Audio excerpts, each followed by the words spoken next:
Hello and welcome once again to our series of lectures on the foundations of Western civilization. This time, lecture number 35, which I've entitled The Chivalrous Society. In our last lecture, we talked about the material conditions of Europe in the High Middle Ages, a period I characterized with the word expansion. Now what we're going to turn to is the human side. Who were the people? Last time we said there were lots more of them and that they got a lot more prosperous, but who were they? So now let's meet a few people. Mostly, alas, in large groups, but nevertheless, at least we've now put a human face on Europe in this period. King Alfred the Great of England in the late 9th century once said that a kingdom needed men who fought, men who prayed, and men who worked. About a century later, two French bishops, one in prose, one in poetry, picked up that same theme and talked about a world of oratores, prayers, bellatores, fighters, and laboratores, workers. I lost count. So it was a fairly well-anchored notion in Europe that there would be these three classes of people. Now, there were conflicts among these groups as to which ones were the natural leaders of society, exactly what roles these groups would play in this particular society. And it's also important to say that this tripartite scheme of those who fight, those who work, and those who pray leaves some people out. For example, town people. They don't actually fit. And yet in our last lecture we saw that one of the most dynamic features of Europe in the High Middle Ages was the emergence of towns. And yet to work was to work the soil, not to work, for example, in a town. It left other people out too. It left minorities out. It was very clear that this was a militantly Christian society. So Jews, for example, were not to be enumerated in these three classes. Women were rather ambiguously attached to this society because they weren't really the fighters. They weren't really in the first place understood to be the prayers.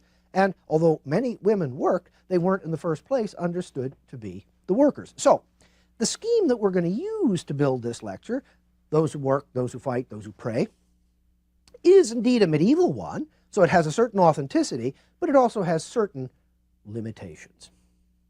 Let's begin with those who fight. That is to say, with the warrior class of Europe, that is to say, with the nobility. The nobility in the earlier Middle Ages tended to consist of very large, loosely structured families who held large tracts of land, who monopolized public offices, who tended to intermarry within their particular group, who tended to have very close relationships to royal families, and indeed royal families were simply the most distinctive of these aristocratic families. By the 11th century, we begin to see some interesting and important changes in the basic shape of families. First of all, they begin to practice primogeniture. Primus genitus in Latin means firstborn. That's also masculine. It's not prima genita, which would be the firstborn daughter. It focuses on the firstborn son. Increasingly, families were handing their lands, their titles, offices they possessed, to a firstborn son. Now, these families also then began to form themselves into what we call lineages. They began to trace their ancestry fundamentally on the male side. Now that was quite different. In the world of Charlemagne, for example, families traced their lineage on both the male and the female side. You were as likely to talk about, to praise your distinguished female ancestors as your distinguished male ancestors. But now, in the High Middle Ages, the world is becoming, we might say, relentlessly male. And it's focusing more and more on firstborn sons. Now, when offices, titles, provisions, landed endowments, and so on were not provided to second or third or fourth or fifth or sixth or however many sons there might be, and remember we said in our last lecture that family sizes are now larger, a considerable number of aristocratic young men are cut loose in this society. They now have to fend for themselves. Well, some of them go into towns, for example. Some of them, as we'll see in a few minutes, go into the clergy, for example.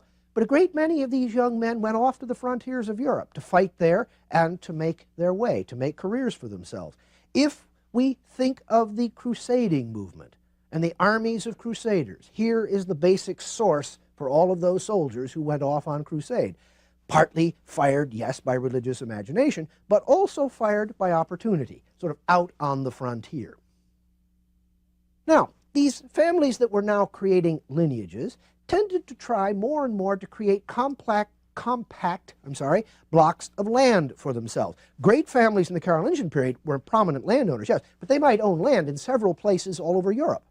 Now these families began to try to put their land together in single places. And the families now begin to build a large residence on that land and then to take a name, a surname, from the land or perhaps from the castle which they built on this land, showing, in other words, a certain self-consciousness of belonging to a family, of the distinction of a particular family by taking on a specific name. Now, it's important to say there were always several levels in the nobility. There were the truly great at the top, the kings right at the very top, and the royal families, people who could operate on a kingdom-wide scale, only the kings and a small number of very close associates. Then there were families that were largely local in their power and in their influence. Last were ordinary knights who had to struggle to find a lord, somebody who would take them on and support them, to find a bride, to be able to establish a household and establish a family of his own, to find an office, to get someone who would grant him a public office, to find an estate somewhere. Again, these younger sons to whom I was referring a moment ago. Now, the irony with some of these younger sons is that they may come from very high status families, but their older brother may have gotten all the status, you see, and they were then left rather to fend for themselves. Fundamentally, the nobility was the governing class of Europe. The nobility was the governing class of Europe. That bears repeating. These were the people who ran the show. Now, we can think of medieval nobles as sort of all off going to parties and having tournaments and doing things like that, and that's true. But essentially, these are the people who were in charge. They monopolized office holding. They monopolized office holding in both church and state. We'll talk more about the church in a few minutes. They served under kings. They served as a bridge between, for example, royal families and other people in the kingdom. The nobility of Europe had a specific ethos. We call that ethos chivalry. Now, they called it something like chivalry, so once again, we're using at least authentic medieval terms. The word comes from the French cheval, for horse, and by extension, the word is chevalerie. Now, we're inclined to think of chivalry as being an exaggerated code of conduct regulating relations between men and women. In point of fact, in a later lecture, we'll see where that idea of chivalry came from. Chevalerie, chivalry, in the strict sense of the term, means horsiness. It is a code of conduct appropriate to men who ride and fight on horseback. That is what chivalry is. Chivalry, in the first place, is about men, not about relations between men and women. Now, the chivalric code, as a code of conduct, then, for a warrior aristocracy, and not a set of rules governing relations between the sexes, laid stress on certain very basic qualities. Prowess. A warrior who was not a good soldier was useless. Didn't matter if you were a nice guy. Didn't matter if you came from a good family. You were expected to be a great soldier. Courage. You were expected to be brave. Not foolhardy, not reckless, but brave. Loyal. A chivalrous knight was expected to be loyal to his lord. Now, we can find plenty of cases in medieval literature of knights who were conspicuously disloyal, but the ideal was loyalty.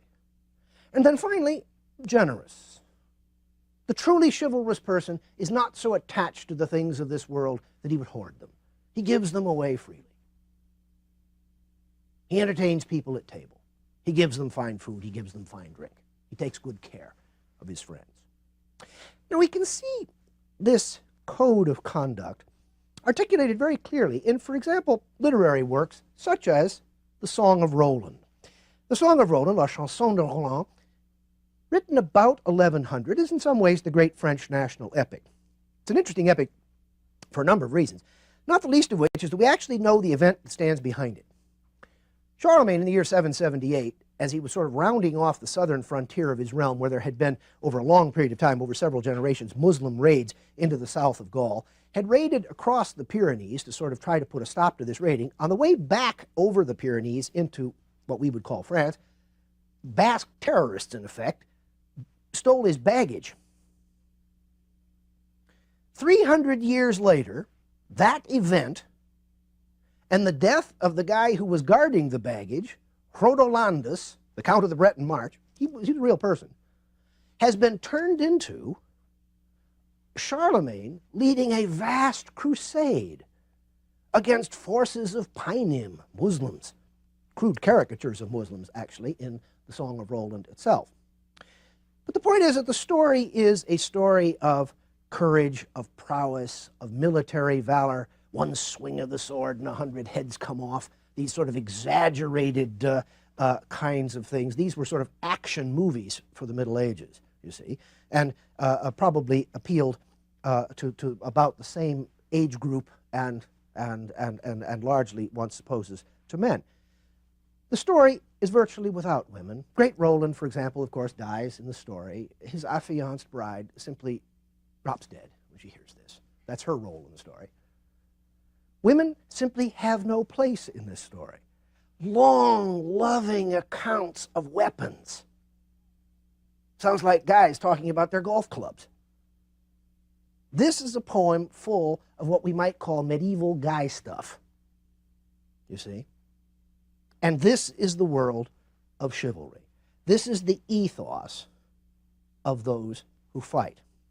Now, in later lectures, when we come, for example, to the Renaissance period, we'll have occasion to revisit these governing classes and talk a little bit about the cultivated gentleman. But for the High Middle Ages, the cultivated gentleman is not yet much in evidence. It is the warrior cultivated by the chivalric ethos. Thus far, then, those who fight. Now, those who pray. Fundamentally, we're talking here about the clergy of the medieval church. I mean, in principle, everyone in the Middle Ages was supposed to pray. But we're talking here about society's leaders. We're talking about the clergy.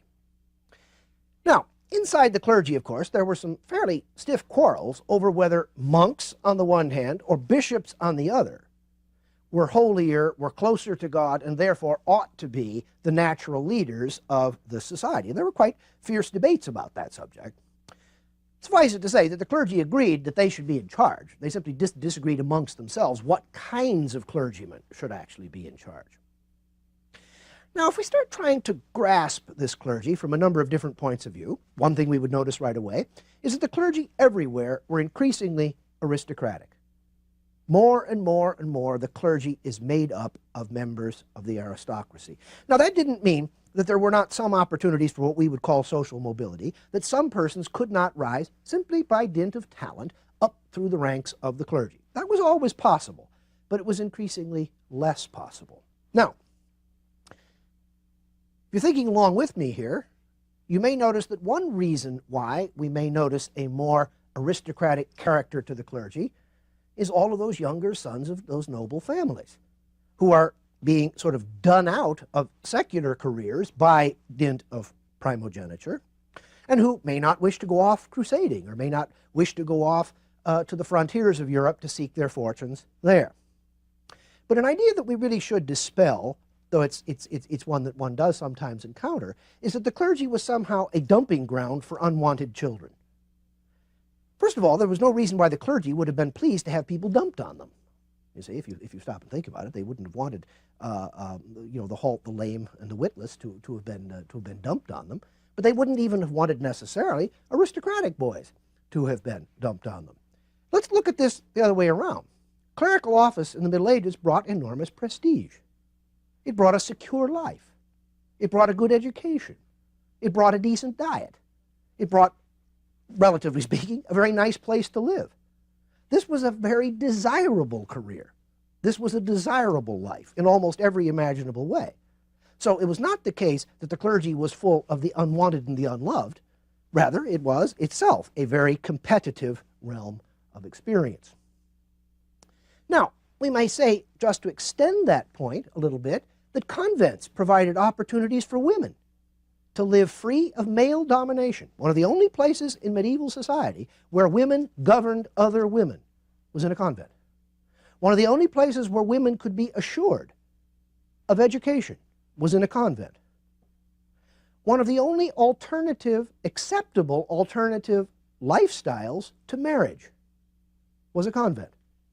So we shouldn't imagine convents as places where all of the unwanted girls of medieval Europe were dumped. This again was a place, and convents were also often heavily aristocratic. This was also a very desirable place to be, a desirable life to live. Now, if the nobility was the governing class of Europe, and generally, of course, served kings and so forth in various governing capacities, as we've seen, the clergy shared in the governing of Europe. Now, they shared in the governing of Europe in a number of different ways. Occasionally, members of the clergy were assigned important offices by kings. Occasionally, as we've had occasion to see, members of the clergy were key advisors to kings. Occasionally, members of the clergy wrote things, for example, that then became very influential. We've encountered each of those kinds of examples in some of our earlier lectures. In one way or another, the clergy played a very important role in defining the ideology that was dominant in most of Europe through the 13th century.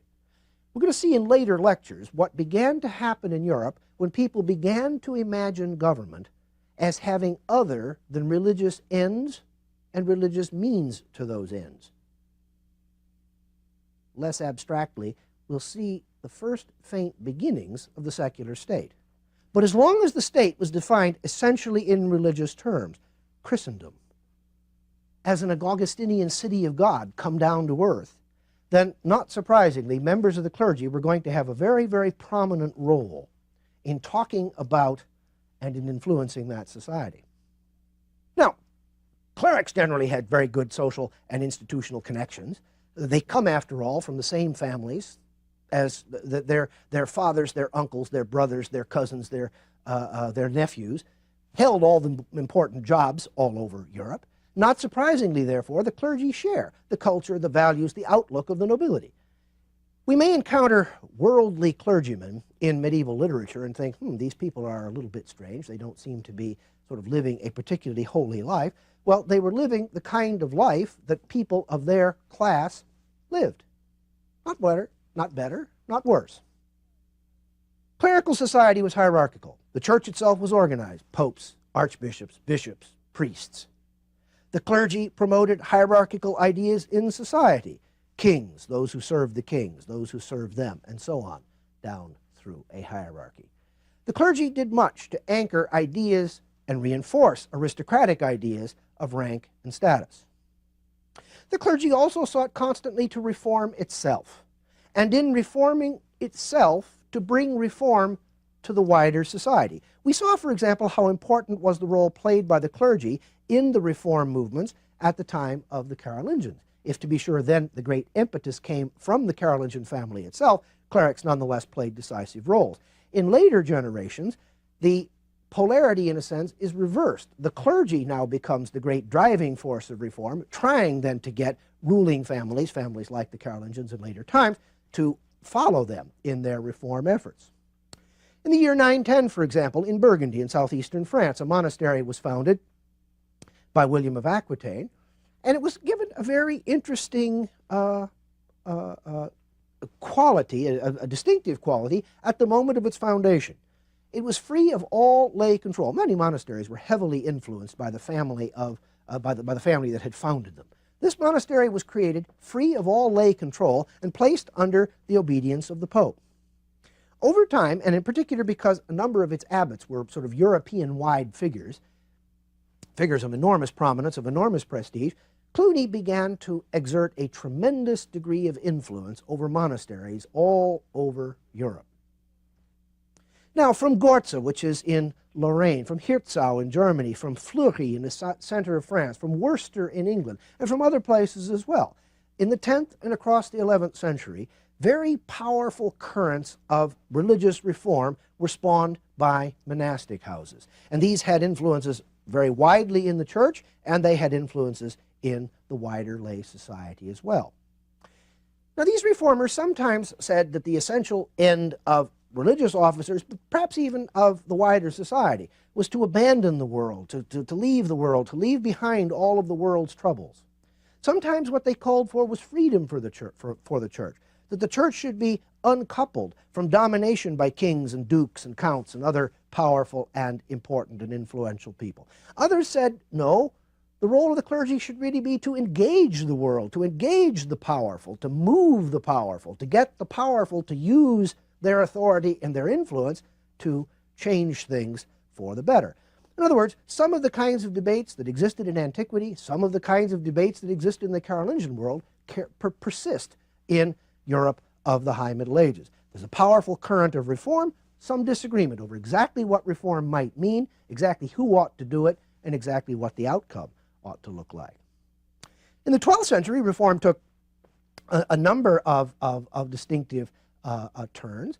For example, we can speak of the Cistercian monks. Now, Cistercian from their monastery of Citeaux in eastern France. Now, this was a very strict monastic reform that felt that, for example, Cluny and a number of the reforms before this had been too worldly, had been too mixed up in the world, had been too willing to engage the world, and what they should do is follow a very strict Benedictine usage. In other words, go back to the rule of St. Benedict in its purest possible form and try as much as possible to avoid entanglement with the world. Now, ironically, one of the great figures of Cistercian history was St. Bernard of Clairvaux, who died in 1153. Even as the Cistercians were saying that what they really had to do was follow strict Benedictine customs and avoid entanglement with the world, St. Bernard becomes kind of the uncrowned king or the uncrowned pope of Europe in the 12th century. He becomes one of the most dominant figures in his age. We'll encounter him in a later lecture as a significant intellectual figure of the 12th century. But for the Cistercians, my point quite simply is the ideal was to return to the primitive Benedictine ideal, or at least as they understood it. Now, there were communities of eremitic monks. Remember hermits, Hermos, desert. These were especially prominent in Italy, but we also find some in rural France and even in rural England. These were people who really did physically try to separate themselves from the world and its entanglements. There were regular canons. Canons are clergy who serve in a cathedral church. Canons who began to follow rules, a regula, hence regular canons. They sought to try to reform the lives of the clergy living in cathedral churches and to make them a bit more like that of monks, even though they weren't cloistered. They worked out in the world. There were in the 12th and 13th centuries, and in the world of the Crusades, a particularly and peculiarly medieval phenomenon, armed knights who were somehow monks, who took oaths, who followed a rule rather like other monks did. The Knights Templars and the Knights Hospitallers were the most prominent of these, but there were a number of other orders as well. There were finally, remember we talked about a mission, an apostolate to the poor in cities. There were the begging orders, the mendicants. Now, the most prominent of these were the Franciscans, the followers of St. Francis of Assisi, and they were the ones who particularly worked with the poor in cities, with the sick, with the old, with the forgotten, with the downtrodden.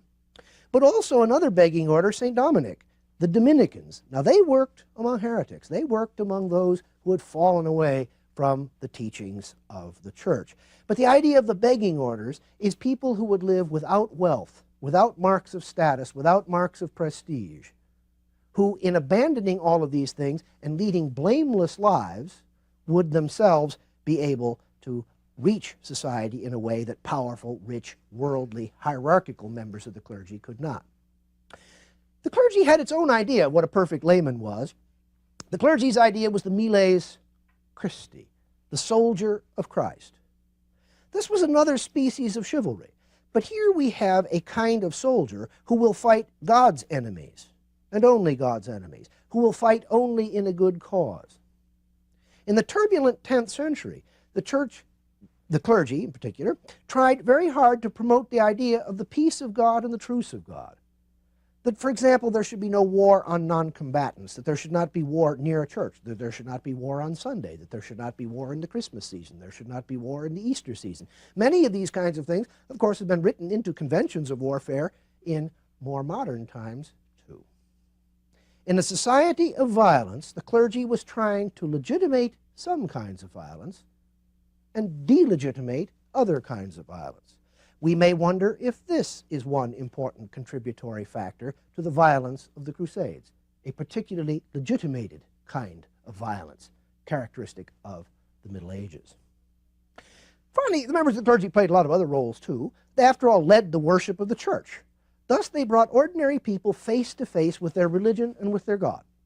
People encountered the clergy again and again and again in all sorts of ways. As we saw in the last lecture, the clergy began to speak on great social issues such as poverty and wealth and the just price and usury, issues that they had not previously addressed.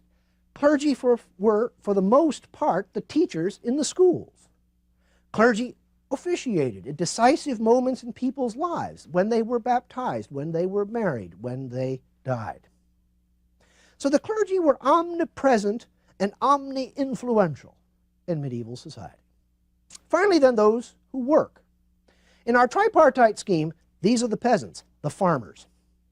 So on this reckoning, only those who worked the land actually worked. Well, from one point of view, that's absurd, isn't it? Lots of other people did work. But in this medieval scheme of things, those who worked on the land were those who worked. Now, those who worked the land varied tremendously in terms of status, from slaves, particularly on frontier regions, to quite well-off, quite prosperous free farmers. Now, the period from about 900 to 1100 saw an increasing concentration of rural population near castles. Partly this was compulsory. Great warriors, great knights were sort of organizing populations around their castles. But also, castles would themselves tend to be sited where there was water, supply of water is important, where there was wood for fuel, for building and construction, where there was iron, we've seen in our last lecture all those reasons we need iron, where there was a church, and where there was a cemetery. A cemetery anchors a community in a very powerful way because the living don't really wish to leave the dead behind. Well, as we begin to see then all of these different forces anchoring communities in certain places, the power of local notables who were consolidating their own positions, as we've seen, forming themselves into lineages, more and more easily and readily and willingly, eagerly reduced people to subordination, reduced people into various forms of what we might call serfdom. Now, people lived in communities that we often call manors. Once again, there was a tremendous local variation all over Europe in how manors were set up and how manors were operated. Fundamentally, a manor was a bipartite estate. And what that means is this. One part of the estate was set aside for the benefit of the manorial lord, the person who owned the manor, the person to whom the manor had been assigned by a king, by a duke, by a count, by some powerful person. The other part of the manor was worked by the peasants who lived there for themselves. Now, the ratio between the part of the estate worked for the lord, called the demesne, and the rest of the tenancies, the rest of the holdings for the ordinary peasants, varied a good deal. From usually the demesne would run something like 25 to 40% of the land of the estate as a whole. So bipartite doesn't mean you divide it down the middle. It means it's in two parts. All right? Now, the point of the system was to free important laymen for the duties of ruling and to free members of the clergy for all of the roles which they played. If you had an estate, people worked it for you, provided your wherewithal, freed you from the responsibility for working the soil yourself, and left you free to undertake other responsibilities. Now, the growing prosperity of high medieval Europe produced major changes in some areas. Personal services, for example, were increasingly being commuted into cash payments. Greedy aristocrats wanted money. They wanted money to buy things. They wanted money to buy things that were being brought in by all of this trade we talked about in the last lecture. Well, if your peasants owe you work but not money, and you want money, you're very likely to start commuting their work into money. You start turning them into wage laborers, and you start turning their wage services into payments to you.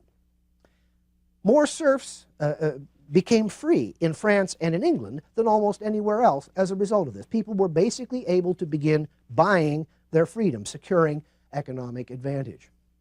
Peasants began banding together to enforce their customs.